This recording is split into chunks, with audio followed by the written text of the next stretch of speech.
Eu quero trazer aqui o exemplo de duas mulheres, mas os homens não fiquem pensando assim: ah, eu perdi o culto se eu soubesse que era só para as mulheres.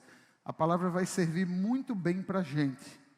Inclusive eu tenho um livro, eu ganhei um livro de presente, um livro maravilhoso, de um grande pastor aqui do Brasil, de meninos a homens, o livro, de meninos a homens. Se tem um livro que as esposas, ou as meninas que já são noivas, que têm namorado, e têm interesse em casar, seria maravilhoso você ler esse livro. As mulheres, de menino a homens, é uma travessia de meninos a homens, um conteúdo maravilhoso que a gente acha que é para o mundo masculino. Mas se você, esposa, tem interesse em conhecer melhor o seu marido, muito interessante esse conteúdo, eu indico ele. Mas essa palavra, apesar de ser, onde eu vou destacar aqui duas mulheres, mas Deus vai dar graça aqui, a gente vai estudar, e você vai entender que todos serão alcançados essa noite, em nome de Jesus. Eu queria que você abrisse a sua palavra no livro de Gênesis, capítulo 19. Gênesis, capítulo 19. Aí eu queria agora toda a tua atenção,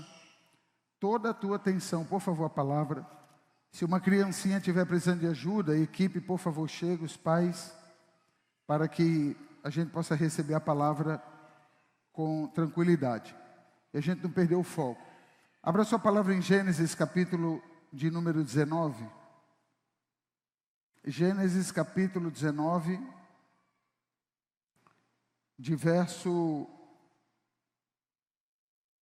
26. É uma história longa, eu não tenho tanto tempo.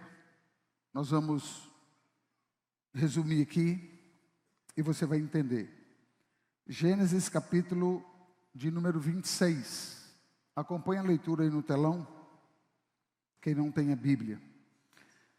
A palavra do Senhor diz assim: e a mulher de Ló olhou para trás. Diga toda a igreja comigo, olhou para trás. E converteu-se numa estátua de sal. Diga, e converteu-se numa estátua de sal. Olha para quem está do teu lado e diga assim: é possível, porque a Bíblia está falando, alguém se transformar, diga, ou ser transformado em uma estátua de sal. Essa história, ela é muito interessante, e por isso que eu falei que eu não quero ler, eu quero resumir essa história. Essa história conta no livro de Gênesis, e antes de tudo isso, essa mulher, a Bíblia não fala com tantos detalhes quem era essa mulher. Por exemplo, já tentei encontrar o nome dessa mulher, particularmente não achei o nome dessa mulher. E a Bíblia também não trata sobre a sua descendência, genealogia, que eram seus pais, seus avós, só conta que ela era a esposa de Ló. E quem era Ló? Ló era o sobrinho de Abraão. Quando o pai de Abraão, lá em Gênesis capítulo 10, 11, ele recebe uma chamada para a terra prometida, que na verdade não foi Abraão que recebeu essa palavra, mas foi o pai de Abraão. Na ocasião, Abraão tinha 3 filhos, e alguns casados e outros não. E quando o pai de Abraão recebe a chamada, ele sai com sua mulher, os seus 3 filhos e nora, e ele parte em direção à terra que Deus prometeu. No caminho, ou na jornada, o pai de Abraão perde o filho do meio. Quem era Abraão dos 3? Ele era o mais velho. Ele sendo o mais velho, como é comum, algum irmão mais velho, ele se sente responsável pela família. Então, quando morre um dos irmãos de Abraão, o pai de Abraão não teve estrutura emocional com a perda do filho. Então, ele abre mão da promessa, ele para no meio do deserto, e ali ele permanece. E ali se constrói uma cidade. E essa cidade, o pai de Abraão dedica o nome do filho. Era muito comum, naquela época, eles caminharem, e quando eles decidiam parar por algum motivo, eles construíam ali sua família, povoava e virava uma cidade. Na época eles eram nômades. O que é nômade, apóstolo? São pessoas que não tinham residências fixas, como nós temos hoje. Por mais que alguém more de aluguel, se o aluguel for bom e o preço legal, as pessoas passam muitos anos, mesmo sendo de aluguel. E quem tem residência fixa, obviamente, passa por mais tempo. Naqueles dias de Abraão, era muito comum esse deslocamento. Como também era muito comum eles construírem cidades, a partir da família deles. O pai de Abraão sofre um trauma, perdeu o filho. Ele perdeu as forças.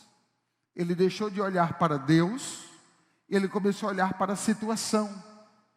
E é comum acontecer isso, quando nós tiramos os olhos de Deus e colocamos os olhos nas tribulações. Quem lembra de Pedro, que até teve a coragem de andar sobre as águas, mas passos depois ele afundou, e teve que Deus salvá-lo? Porque Pedro começou bem, mas depois ele começou a olhar para os problemas, e Pedro começou a ter medo, e Pedro começou a adoecer. Então Jesus ali o puxou. Por isso que nós não podemos julgar, porque nos dias de hoje também não é diferente. Você está numa caminhada, e quantas vezes já aconteceu alguma coisa contrário às suas vontades, e foi o suficiente para alguns abandonarem a fé, esfriar a fé, se tornar um religioso, porque não entendeu os planos e os propósitos de Deus. O pai de Abraão então decide, mas Deus não para, e nada para Deus. Quando Deus insistiu com o pai de Abraão e viu que não ia dar em nada, Deus não mudou o plano, mas mudou a pessoa. Por isso que nós precisamos entender que nós somos especiais até um determinado tempo. Precisamos entender que nós somos especiais até um limite. Existem pessoas que se acham tanto, existem pessoas que se consideram tanto, que acham que aquela cadeira é dela ou dele, a vaga pertence a ele ou pertence a ela. Quando não, Deus ele conta com alguém, considerando que esse alguém também não para. É uma vida de superação, é uma vida de obediência, uma vida de submissão, uma vida de renúncia, uma vida constante, diariamente, avançando para frente. Deus não se agrada, diz Hebreus, com os que retrocedem. O Evangelho de Mateus diz que aquele que pega no arado não pode olhar para trás. Existem muitos outros versículos. Êxodo 2, nós não podemos ficar dando volta na mesma montanha. Então, existem vários versículos que deixam muito claro que Deus não gosta de pessoas inconstantes, como também Deus não gosta de pessoas medrosas, como também Deus não gosta de pessoas que olham para trás e de pessoas que desistem. Você pode ter certeza disso. Deus era poderoso para consolar o pai de Abraão, mas uma coisa Deus não concordou: o luto tudo bem, o choro tudo bem, desistência não é com o pai. Se Adão e Eva, lá no Éden, que cometeram um pecado, se Deus fosse um Deus de desistir, nós não estaríamos aqui. Deus automaticamente pensou em Jesus para se tornar o segundo Adão. O primeiro Adão que pecou, que abriu porta para essa maldição, Deus envia Jesus para ser o segundo Adão e por ele a porta da salvação. Por isso que hoje, no dia de hoje, ainda os céus, o portal está aberto sobre nós. Aqueles que ouvirem o Evangelho, aqueles que creem no Evangelho, que se arrepender dos seus maus caminhos, têm de graça a vida eterna. Não foi de graça para ele, mas foi de graça para nós, mas não é de graça para ele. Porque ele teve que dar o seu único filho, para que todo aquele que nele crê, não pereça, mas tenha a vida eterna. Você pode dar um aplauso a Jesus? Continuando a história, eu estou lendo antes, eu estou falando antes de Gênesis 19. Continuando a história, Abraão então é chamado por Deus. E Deus fala para Abraão agora: pega a tua mulher, sai da tua parentela, sai da terra do teu pai e caminha para uma terra que eu te mostrarei. Abraão obedeceu, só que Abraão cometeu um erro. Abraão era um homem extremamente responsável. Abraão era um homem que tudo que ele fazia tinha que ser muito bem feito. O que aconteceu é quando Abraão recebe a ordem: sai da tua família, primeira ordem, sai da tua parentela, segunda ordem, sai da terra que você mora, terceira ordem, e pega a tua mulher, a quarta ordem. Tudo isso aqui Deus mandou e Abraão obedeceu. O que é que Deus não mandou? Que ele levasse mais alguém. Ele, por conta própria, diga, conta própria, ele decide levar um sobrinho chamado Ló. Ló então vai na bagagem de Abraão e eles seguem caminho.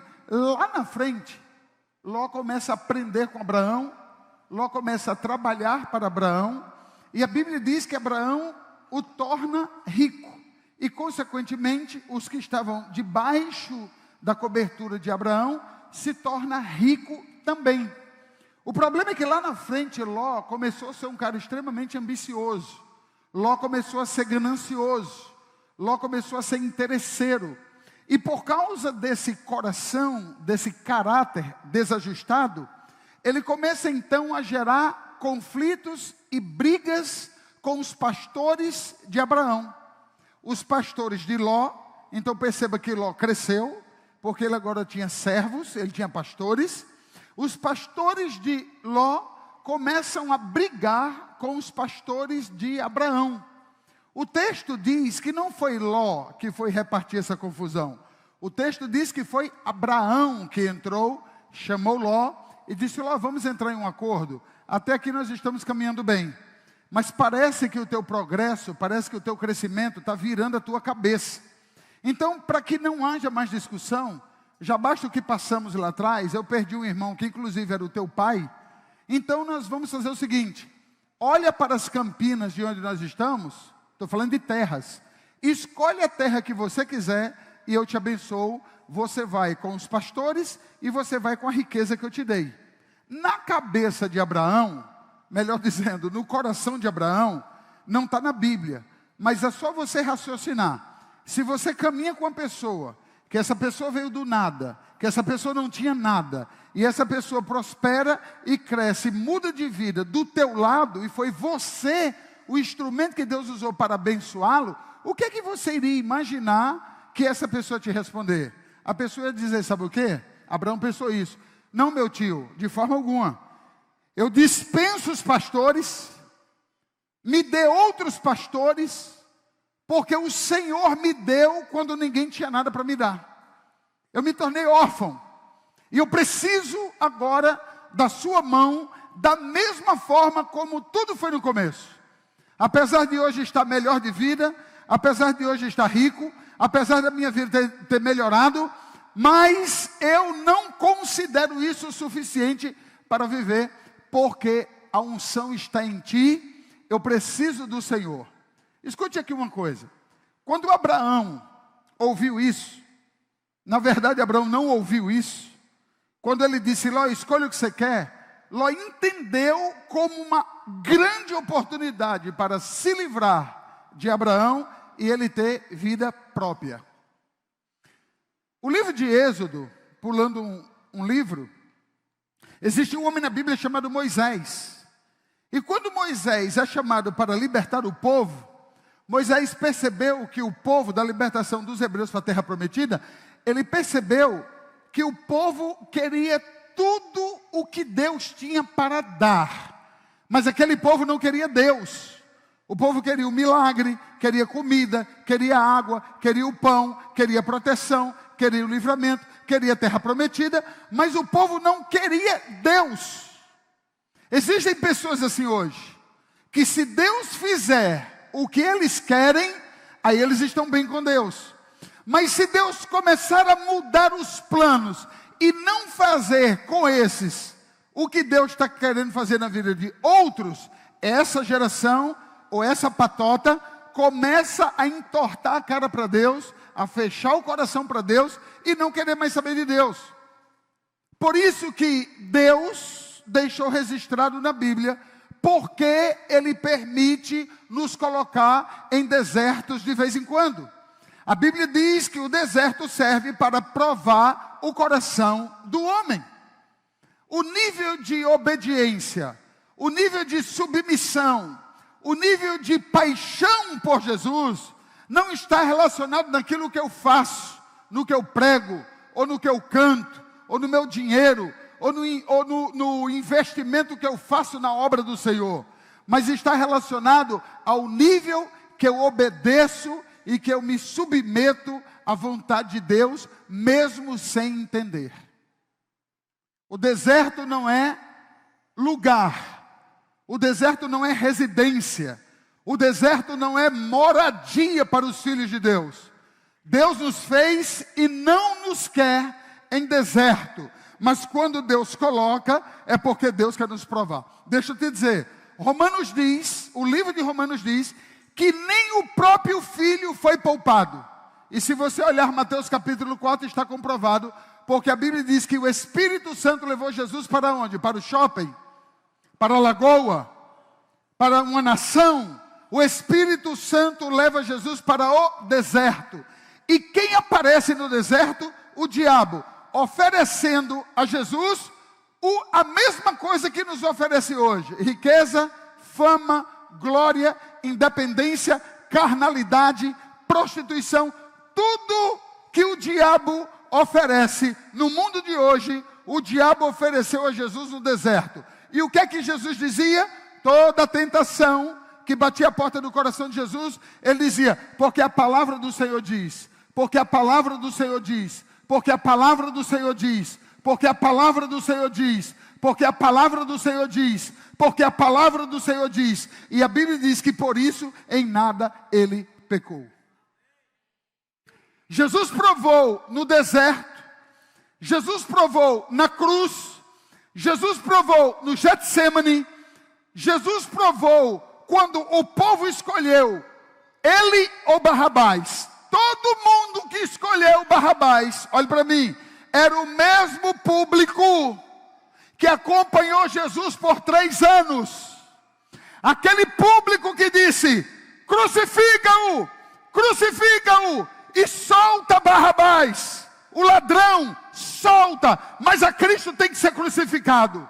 Aquela multidão, Jesus estava ali com as mãos atadas, com certeza olhando para o rostinho de cada um, e ele pensando: esse aqui eu ressuscitei, esse aqui eu dei de comer, aquele eu dei de beber, aquele eu dei de vestir, aquele disse que me amava, aquele caminhou comigo, aquele na multiplicação dos pães e peixes, estava a família dele toda, inclusive os sobrinhos, os netos, eu dei de comer para todo mundo. E agora estão dizendo: crucificam. Alguns dizem que a pior parte de Jesus foi o Getsemane, outros falam que foi a cruz. Fica essa ideia de Getsemane e cruz. Na minha opinião, eu acredito que a pior parte foi quando a multidão que ele alimentou por 3 anos, que ele deu a vida dele por 3 anos, é essa multidão que disse: o crucificam. Amados, pior do que cruz e pior do que Getsemane é ingratidão. Se tem uma coisa que mata um ser humano, é ingratidão.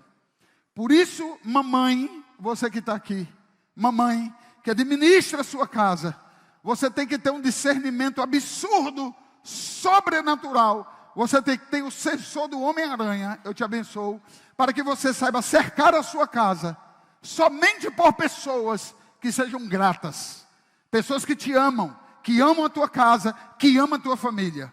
Independe de familiares, parentes, perto ou de longe, amigos de trabalho, de faculdade, amigos dos seus filhos, não importa. Você é aquela que edifica a casa. Quem está dizendo isso é Provérbios. A mulher sábia edifica a sua casa. Bote para correr. Quem lá na frente vai te enganar. Quem viu a matéria na Record? Agora, essa semana. o melhor amigo dos pais estupra a menina de 13 anos. Saiu agora, essa semana. E para mim, o pior do que o estupro, me desculpa aí o termo, o ser pior, o pior para mim é quando o rapaz foi entrevistado. E aí, você fez? Fiz sim. E não tem nada a ver. Só peço desculpa, já estou assumindo, para não ficar mal para mim, para não pegar mal para a família. Mas infelizmente eu fiz, só o jeito. Quem era a pessoa? O melhor amigo da família. Mamãe, cuidado com quem você está botando na sua casa. Porque a minha mulher, que não é minha mãe, como Tiririca, é a mãe dos meus filhos, ela já botou para correr muita gente. E tem sido uma bênção. Porque a minha mulher disse, eu sou mãe dos meus filhos, mas eu sou a rainha do lar. Eu te amo muito, João. E por lhe amar muito, você não consegue desvincular de certas coisas, e quem tem que desvincular sou eu. E ela tem feito isso. Eu te abençoo com essa sabedoria. Eu te abençoo com essa unção.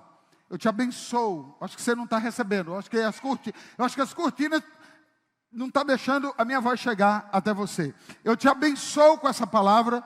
Eu te abençoo com essa sabedoria. Eu te abençoo com essa graça. Dê um aplauso a Jesus. Mas vamos adiante. Eu não esqueci. Ló decide se apartar de Abraão. Você já viu a passagem que Deus disse: eu vou te dar, Abraão. Olha aqui para mim, como ingratidão, a ingratidão, ela muda os céus na direção do ingrato. Deus libertou aquele povo. Lá na frente, Deus disse: Moisés, vamos fazer o seguinte, eu envio os anjos, eu envio as codornizes, a nuvem de glória, a coluna de fogo, a terra prometida está prometida, eu vou te dar, caminha com o teu povo, porque eu não ando mais com eles. Moisés disse: Deus, enquanto essa nação, enquanto esse povo quer o que o Senhor tem, eu decidi lá no Sinai ter o que o Senhor é na minha vida. Se o Senhor não for comigo 1 metro em direção ao Sinai, não me interessa anjos, riqueza, nem glória, nem nuvem, absolutamente nada. Eu só ando se for o Senhor à frente comigo. Moisés já tinha sido ungido, já tinha visto a sarça ardente, ele foi o homem que abriu o mar, ele já tinha argumentos, ele adoçou as águas amargas do deserto de Mara, ele já tinha feito tudo isso.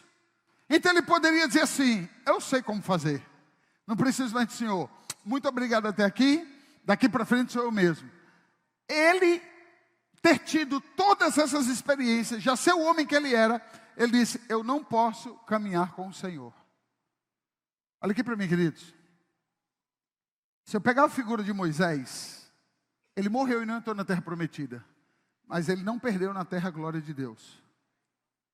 Aquele povo caminhou um bom tempo da vida, mas já não tinha mais a presença de Deus.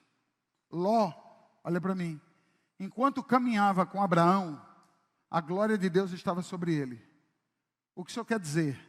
Todas as vezes que um discípulo, todas as vezes que uma igreja se desliga do líder, que a unção está nele, essas pessoas, elas caminham nos cultos, elas vêm para as células, elas cantam louvores, elas falam, elas fazem, mas Deus não está mais com elas.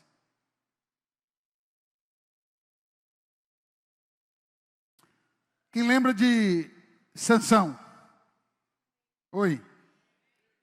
Chegou uma hora que Sansão brincou tanto com Deus, que Deus pegou a glória dele, a unção, e removeu. Eu acho esse texto e mais uns 2 ou 3, são os versículos que eu mais tenho medo na Bíblia. É quando a Bíblia diz: e Sansão parte para os filisteus, e quando de repente Sansão percebe que não tem mais a força de antes. Você sabia que Deus, ele sai da vida de alguém, e esse alguém não percebe que Deus saiu? E como eu começo a perceber que a unção de Deus não está mais em mim? quando a sua vida começa a dar para trás. E quando eu digo dar para trás, não é assim, perdi a faculdade, perdi o dinheiro, eu perdi o namoro, perdi o casamento. Não, negativo. Você vai concluir faculdade, doutorado, vai ter muito dinheiro por esse motivo, você vai casar, você vai ter filhos, mas tudo que chegar na sua mão vai se transformar em uma maldição. Você vai ter dinheiro, mas não vai ser feliz, vai ter muita dívida, você vai ter marido, mas vai ser o pior, filhos, os piores, porque a unção do Senhor foi removida. Diga misericórdia. A palavra é misericórdia. Ló disse: achei, Abraão, um lugar, eu quero ir para as Campinas, um lugar chamado Sodoma e Gomorra. Abraão disse: vá. O texto, eu não tenho muito tempo, diz que Ló ergueu os olhos, elevou o queixo, e ele olhou assim, ó. Essa posição é de quem? De quem é humilde? Você quer de quem é humilde, igreja? O texto diz que Ló ergueu os olhos e fez isso aqui, ó. Tem hora que você está conversando com pessoas, elas estão assim, ó. Elas estão assim na conversa, estão assim nos cultos, estão assim nas células, essas pessoas estão assim, ó. Aí diz que Ló fez isso, olhou e disse: eu escolho Sodoma e Gomorra. Abraão disse: pode ir embora. Leia o texto que está escrito, e Deus volta a falar com Abraão.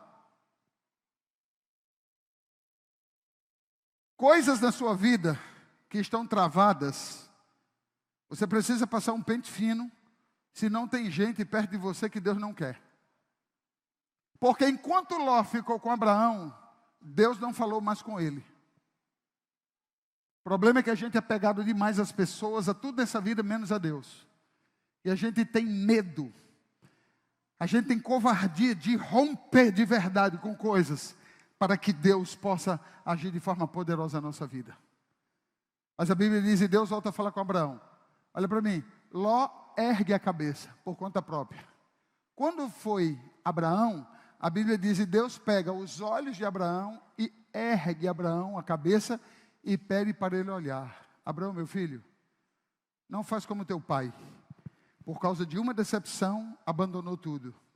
Faz o seguinte, deixa Ló embora. Agora, o que eu digo para você, Abraão, não te preocupe em escolher terra. Olha para tudo que você vê de terra. E o que você vê, eu estou te dando por herança e por possessão.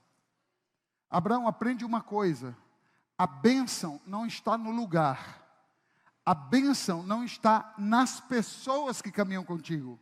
Abraão, a bênção não está nas pessoas que te abandonaram. Eu não preciso das pessoas que te abandonaram para te abençoar. Eu não preciso de um lugar especial para te abençoar. Eu não preciso de discípulos, não importa que nível, para te abençoar. Eu decidi te abençoar e ponto final, eu vou te abençoar. Quem estava na live, não sei se foi live ou no culto que eu falei sobre os poços de Jacó, de Isaac. Quem estava na live? Você viu que Isaac ia procurar poços e os poços estavam entulhados? Esses poços já estavam lá há muito tempo, sim ou não? Sim ou não?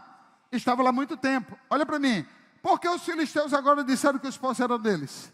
Se você procurar nas folhas da Bíblia, você não vai achar eles dizendo: por favor, não cave poços, eles são meus. Não, os poços estavam entulhados, sujos e abandonados.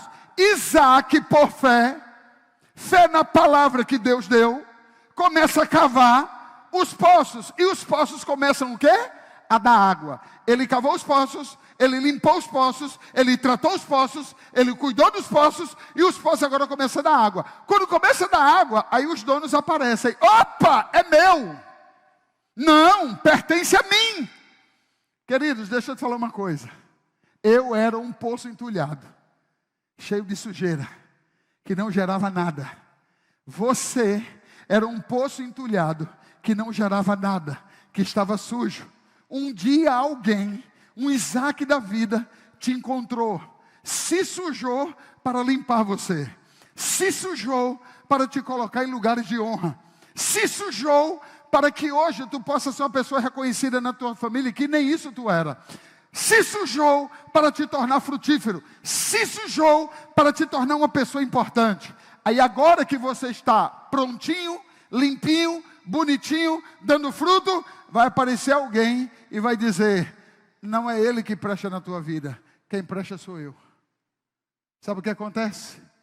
Estamos limpos, estamos agora dando fruto, e começamos então a achar que eu não preciso mais do meu líder, eu não preciso mais do Isaac, eu agora dou conta da minha vida, e nós começamos a valorizar pessoas que na verdade estão querendo nos sugar, tirar de nós alguma coisa. Mas escute, quando o poço secar de novo, e quando voltar a sujeira de novo, esses vão te pegar, vão te esquecer de novo, e vão atrás de outros poços limpos.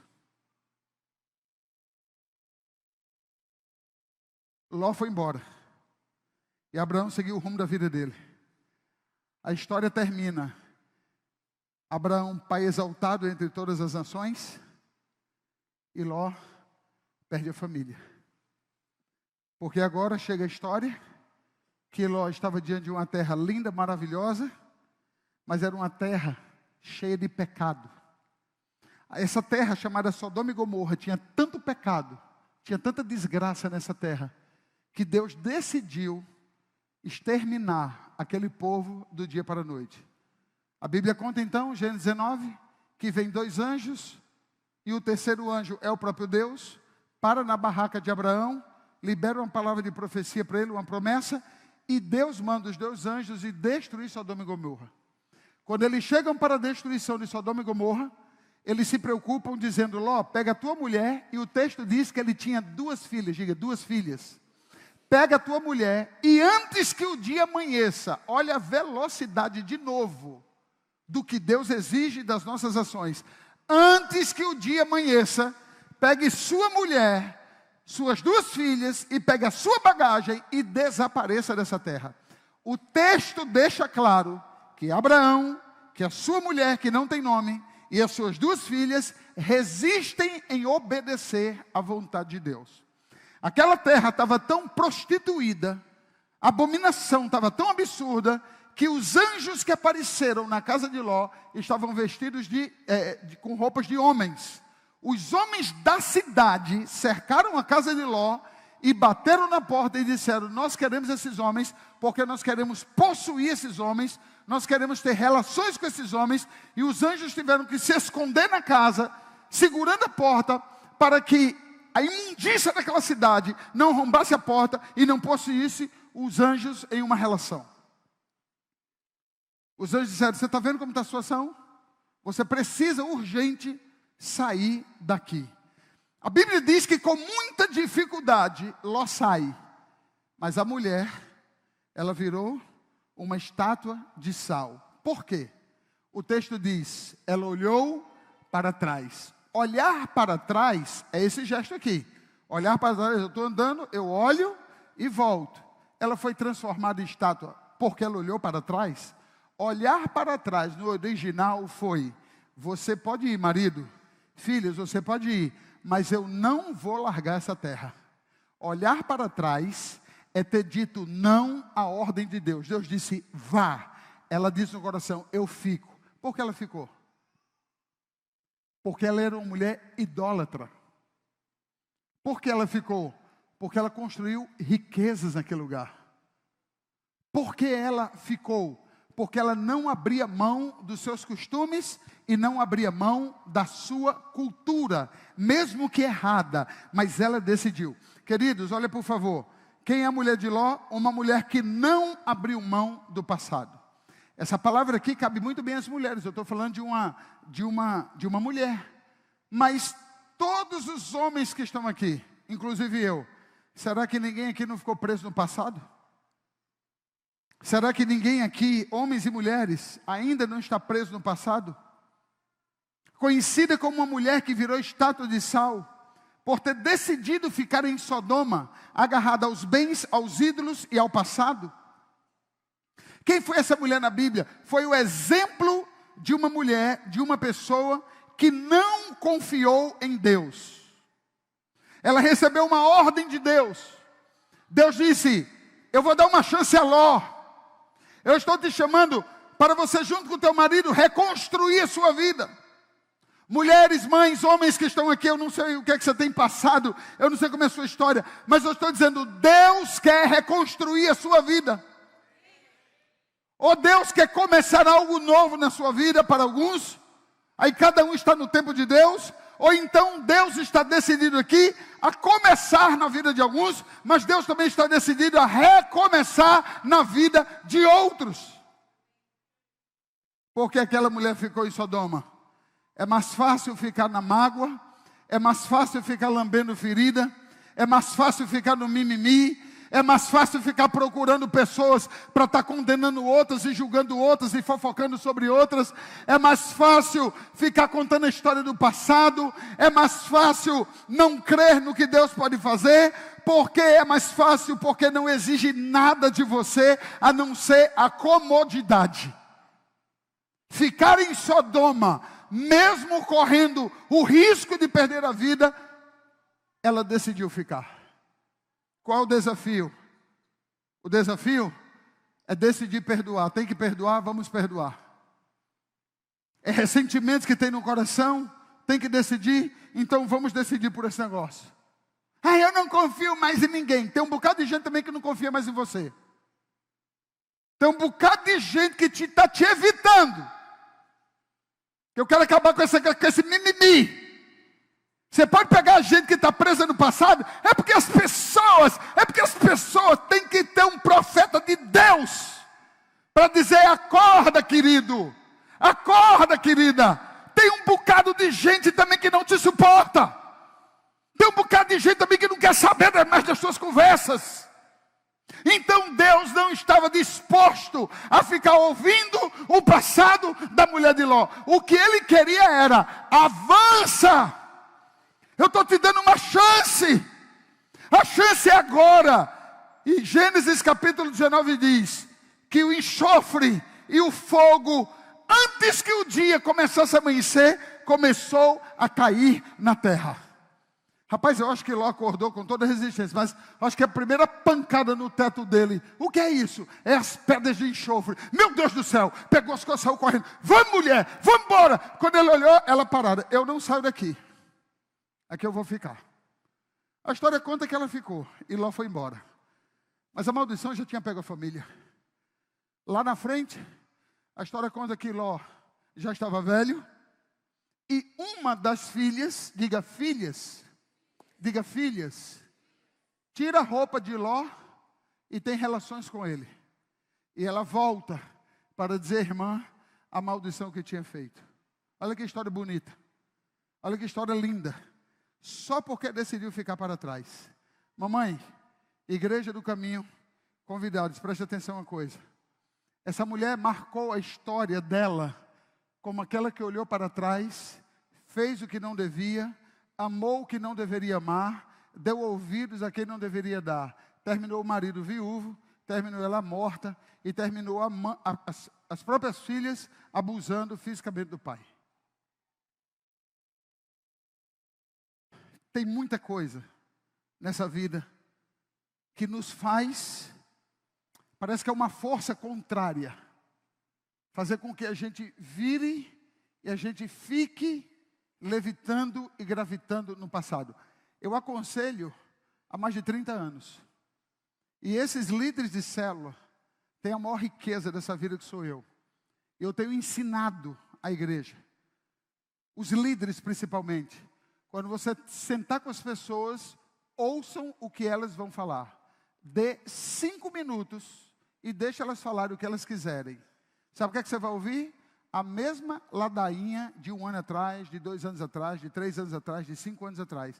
É vitimismo. 5 minutos. Você pode dar 5 minutos de vitimismo. E espere se ela vai sair da condição. Ela não sai. As pessoas não conseguem dizer: olha, eu estou aqui porque fizeram isso comigo, mas não importa o passado. O que importa é hoje. O Espírito Santo falou comigo, eu quero romper. Eu vejo um som na sua vida de líder. Eu quero ser igual a você e eu vou tomar decisões. Eu quero que você ore por mim. Estou de joelho, coloco o olho no som. Eu vou romper no sobrenatural. Não, elas são paralisadas e elas querem paralisar a igreja. Elas são paralisadas e querem paralisar a sua casa. E deixa eu te falar mais, que o bicho é feio. Porque se você não fizer o que elas querem, corta relações, vão embora, mete o pau em você e os cabos a 4. Aconselhamento, 5 minutos. Eu ouço as pessoas por 5 minutos. Quando eu vejo que a pessoa não sai desse moído, como diz o nordestino, eu faço assim, ó. Querido, oi, terminou? Vou te dar outro toque. Quem termina um assunto, não sabe dizer sim, pode falar. Quem termina o assunto faz o quê? Muito bem, volta o mesmo assunto. Volta o mesmo assunto, volta. Eu sou da época de vitrola, que você não sabe o que é isso. Quando a gente queria adiantar a música, a gente pegava o braço da vitrola e botava lá na frente. Ou volta. Oi? Terminou o assunto? Eu quero falar. Não, agora o senhor pode falar. Tá bom. O que é que vamos fazer para resolver esse problema? Como é que a gente sai desse negócio? Não precisa nem ser inteligente para saber que tem problema. Precisa ter inteligência para sair do problema. Como é que a gente faz para sair dessa situação? Aí você vai ver coisa feia. Não, vamos andar para frente. Vamos andar para frente. O que é que ele precisa fazer? Eternamente de braços cruzados? Tudo bem, você quer ficar, fique. Amados, vamos aprender com Abraão, mãe. Igreja, vamos aprender com Abraão. Abraão aprendeu com Deus. E nós precisamos aprender com Deus e com Abraão. Abraão deixou pai, deixou família. Porque se Abraão ficasse, ia morrer junto com todo mundo. Ele decidiu romper. Nós precisamos, em nome de Jesus, cada culto, cada devocional, cada palavra, receber uma palavra chamada libertação. O passado não tem como buscar, o passado ficou. A Bíblia diz que Deus, Ele é capaz de perdoar tudo e qualquer coisa que ficou para trás. Dê um aplauso a Jesus. Deus está muito mais interessado em relacionar-se com você do que voltar ao passado. Deus está vendo o seu esforço.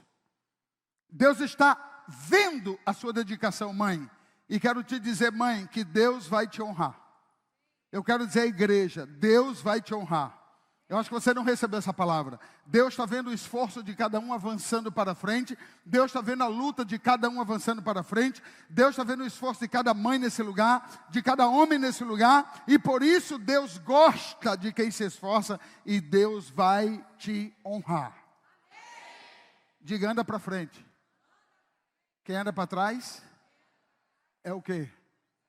Caranguejo, você sabe. Vem aqui pregar no meu lugar. Quando eu estou na praia, eu gosto daquelas Maria Farinha, para botar um medinho nas meninas. Aí tem hora que eu acho a Maria Farinha, Radassa Maria Farinha, eu não quero, pai, Sara, como é que você tem medo de quem recua? Vai para cima dela. Aí quando o Radassa vai para cima da Maria Farinha, ou ela faz assim, ou ela faz assim. Ou ela faz assim, ou ela faz assim, ou ela faz assim. Se ela vê o buraco, ela entra.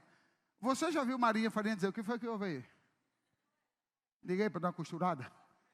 A Maria Farinha, ou ela faz assim, ou ela faz assim, ou ela faz assim. Pai, por que o senhor mostra isso? Porque você não vai ser Maria Farinha. Quando o pau cantar na sua vida, você vai para cima. Como? Para cima, ande para frente. Você não vai recuar. Você não vai vir para cá. Não vai vir para cá. Mas eu sou vascaíno.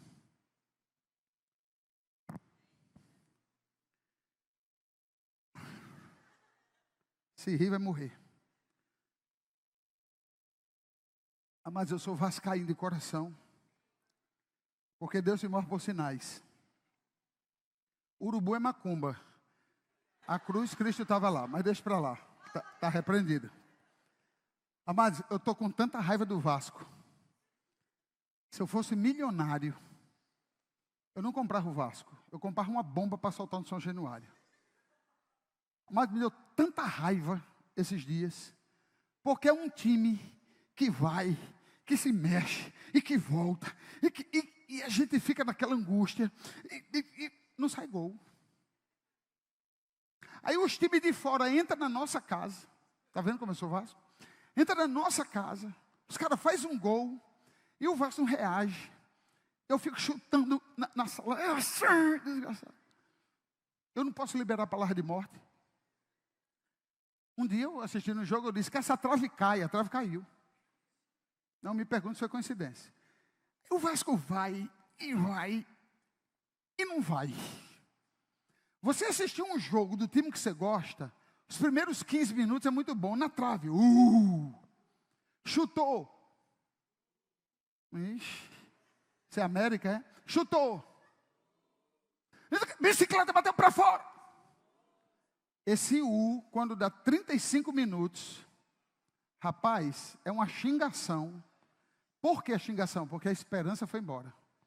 Se você não chama palavrão não, quando a esperança vai embora. Você está ouvindo o que eu estou dizendo? Sim ou não? Diga comigo, eu não vou perder a cabeça. Diga, eu não vou perder a cabeça. Amados, quando mata uma galinha, a galinha morre? Quando arranca a cabeça dela? Quando você arranca a cabeça da galinha, ela morre de imediato? Sim ou não? Os estudos dizem que a galinha fica até 2 minutos viva. Você arranca a cabeça da galinha, a galinha fala assim, ó. Sem a cabeça. Os estudos dizem que a barata, quando você arranca a cabeça dela, ela ainda fica viva por 6 horas. Tem algumas espécies que fica até 12 horas quando você arranca a cabeça. Mas tem uma espécie que fica 20 anos. É o crente. A galinha não morre, mesmo perdendo a cabeça, porque ela age pelos impulsos da carne. E sai dando cabeçada o tempo todo. Mas tem uma espécie no planeta. Pode passar até 20 anos. Já não tem mais cabeça. E agindo pelos impulsos da carne. Eu quero te abençoar e declarar sobre sua vida. Você não é a mulher de Ló. Os homens, para se sentir homens, e vocês são, você não vai ter as atitudes da mulher de Ló. Você não vai ficar preso a passado, você não vai ficar preso em história, você não vai ficar preso a absolutamente nada do que passou. O que passou, passou. O que importa é daqui para frente. Dê um aplauso a Jesus.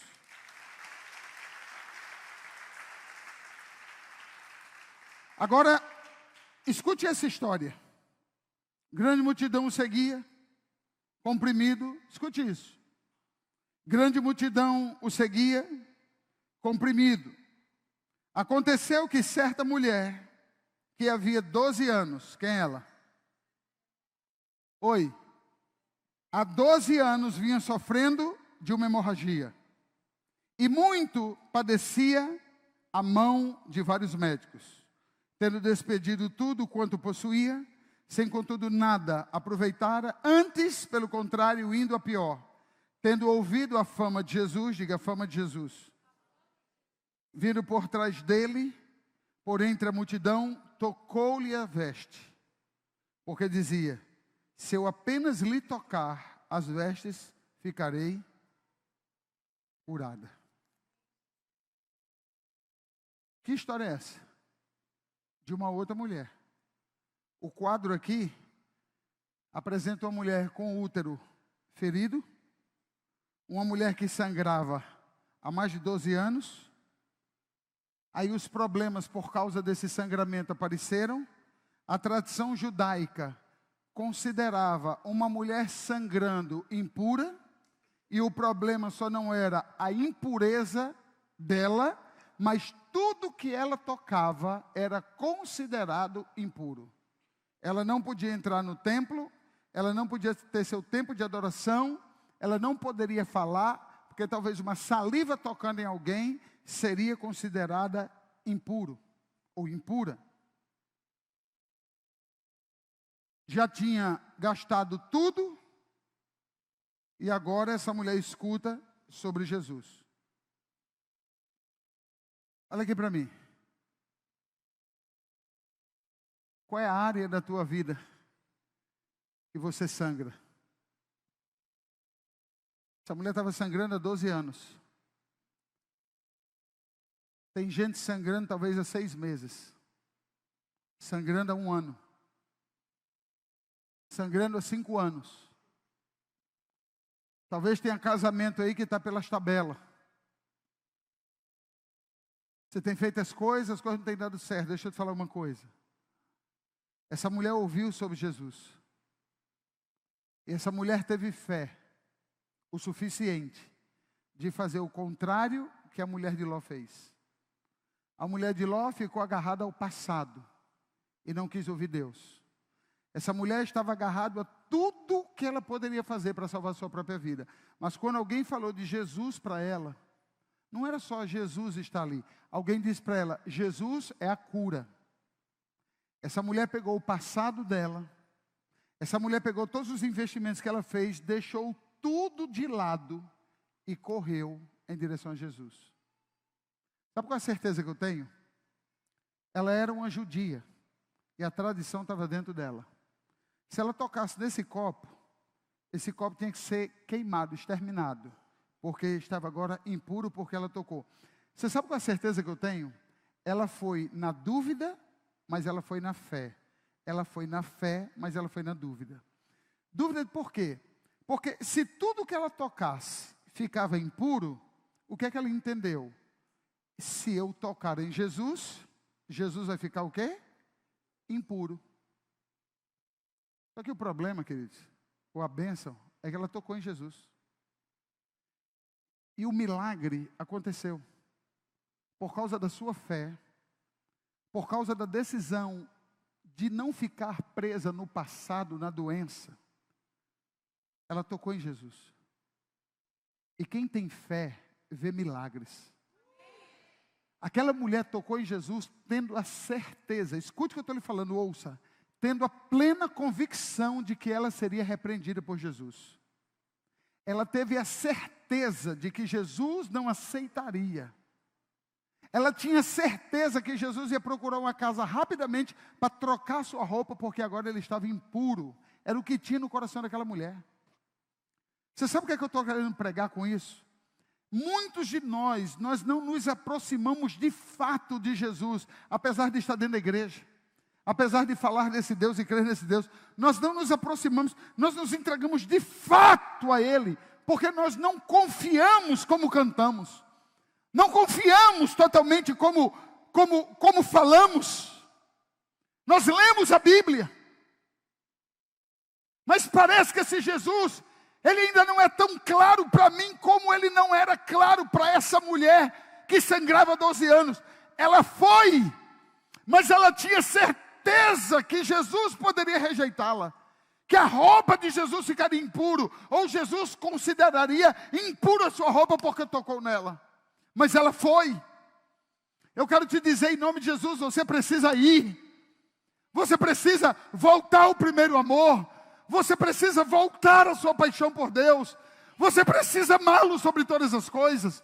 Não há barreira, não há pecado, não há nada depois daquilo que você confesse que possa impedir a sua volta com Jesus. E ela fez. E quando ela tocou nele, ela viu que aconteceu algo que nunca tinha acontecido na história de Israel. A impureza dela não passou para ele, mas a pureza dele a purificou de toda impureza. Não duvide do amor de Deus. Eu termino essa palavra dizendo como você está, como você chegou a esse lugar. Tudo bem, eu vou te falar algo que não está na Bíblia, mas eu não tenho dúvida alguma que Jesus não faria isso. Quando aquela mulher tocou nas orlas, não tocou no ombro, não tocou aqui. Jesus era, nos dias de hoje, seria um vestido, algo longo, as orlas estavam embaixo. Quando ela tocou, essa mulher tocou com a mistura de fé e medo. Queridos, nunca você vai se livrar do medo, mas você pode dominar o medo. E se você não conseguir dominar o medo, chame Jesus. Nós estamos reformando a igreja, 100%, só os teus olhos. Você só não vai perceber os ar-condicionados. Todos os ar-condicionados estão sendo reformados, inclusive 2 máquinas que ficam fora, estão sendo trocadas e a gente conclui tudo amanhã. Então nós temos aqui pintores, nós temos aqui pessoas de ar-condicionado, nós temos alguns profissionais. Então as 3 empresas se mexendo aqui dentro de segunda a sexta, olhe para mim. Eu sou um profeta. Quando eu cheguei quinta-feira para ver a obra, como é que estava o andamento dela, Beto tem me dado uma ajuda muito grande, tem estado aqui, Elias, presente, Jackson. Quando eu entrei aqui para ver a obra, um dos profissionais, não vou citar nome, quando eu olhei para o serviço, o Espírito Santo me disse, ele não está bem. E eu falei para minha esposa no carro, vou chamar a atenção dele, o serviço não está bem, está lento, está sendo pago. E quando eu deixo minha esposa e volto para a igreja, eu liguei para ele, preciso falar com você tem que ir para a igreja agora. E quando eu venho para cá, o Espírito Santo falou comigo no carro, tenha paciência com ele. Você identificou que ele não está bem. Então não seja, Deus falou comigo, não seja um cliente comum, que vai dar bronca e vai brigar. Você, antes de ser cliente, você é pastor. Cuide dele. Quem crê no que eu estou falando? Eu volto aqui, quando eu chego de frente à igreja, ele estava dentro do carro dele e estava a esposa. Não conheço, não falo com ela. Os dois estavam dentro do carro. Baixei o vidro do carro, fiz assim, tem como você, esposa, ficar aqui no carro? Eu vou sair com ele, vou aqui na Rainha do Pastel, vou tratar um assunto com ele, aproveito o lanche dele e a gente volta. Ela, tudo bem, pastor. O marido saiu do carro, deixou a chave com ela. Quando ele bate a porta do carro, a esposa dentro do carro, apóstolo, por favor. Aí eu já estava saindo do carro, voltei de uma resinha, o que foi que houve? Ajude meu marido. Ele não vai falar, mas eu vou falar. Meu marido está morrendo. Eu não quero perder meu marido. Meu marido está tendo ataques de pânico. O meu marido é um profissional, se eu conhecer ele é bom. Só teve um cliente que não se chateou com ele, foi o senhor. Que tem paciência, porque eu sei que você é um pastor. Não tinha falado nada. Ajude meu marido. Ele gosta de uns esportes, uma coisa. O negócio é tão grave na vida dele, que quem foi buscar ele ontem, no local que ele estava, fui eu. Porque ele paralisou dentro do carro. Começa a tremer, e ele tem plena convicção que vai infartar. Levei ele para a UPA, ele meio que surtou. Por favor, salve o meu marido. Eu não posso ser empresário, irmãos. Eu não posso ser homem de negócio, eu tenho que ser pastor. Eu, como cliente, tinha todos os direitos para dizer, não quero mais você, vou fazer isso aqui. O meu coração se transformou em pastor. Eu peguei esse rapaz, ficamos 1h30 conversando com ele. 1h30. Expliquei tudo para ele, todo o processo que ele está passando. Eu digo, eu vou te ajudar, você não vai cair nesse buraco. Você vai sair dessa situação. Ele fez, me ajude, porque tem como esse prédio é alto. Eu estou lá em cima, me dá um ataque. Eu tenho medo. Hoje a minha vontade era ficar dentro de casa o dia todo, trancado, porque o medo está me consumindo. Expliquei que medo é demônio. Incredulidade é demônio. Dúvida é demônio. Sábado, ontem pela manhã, 8 da manhã, eu estava passando por um procedimento. Minha esposa estava comigo. Depois que termina o procedimento, a pessoa disse, o senhor tem 1 minuto para mim? Fiz, tenho 10. Eu estou sofrendo com um negócio que eu não sei o que é. É medo. E a minha profissão, eu percebo que está comprometida. Só no sábado, eu atendi 2 pessoas, profissionais de excelência, possuídos pelo medo, paralisado por medo. Não consegue dormir, a noite em claro, vagando. Todas as coisas cooperam para o bem daqueles que amam a Deus. Deus permite você passar por situações difíceis para que você saia de tudo isso e Deus te torne, queridos, tu vai ser um instrumento de cura quando você for ser curado. Eu quero profetizar em nome de Jesus que toda sangria que possa estar existindo em você, dias, meses, anos, em qualquer área da sua vida, eu quero dizer que Deus vai fazer um milagre. Deus vai fazer um milagre na sua vida. Eu não canso de profetizar isso. Eu quero dizer como profeta dessa casa, Deus vai te curar de uma forma tão poderosa, que você vai ser instrumento de cura na vida de muitos. Oh meu Deus, eu acho que você não está entendendo. Deus vai te usar como instrumento de cura na vida de muitos, em nome de Jesus. Eu quero te dizer que a doença, que a praga, que a depressão não vai te consumir. Eu quero dizer que o Espírito Santo vai te tomar, vai te possuir. Aí eu quero te dizer que o Espírito Santo vai te possuir, ele vai te consumir e você vai ser como a sarça. Você vai ser consumido e não vai morrer.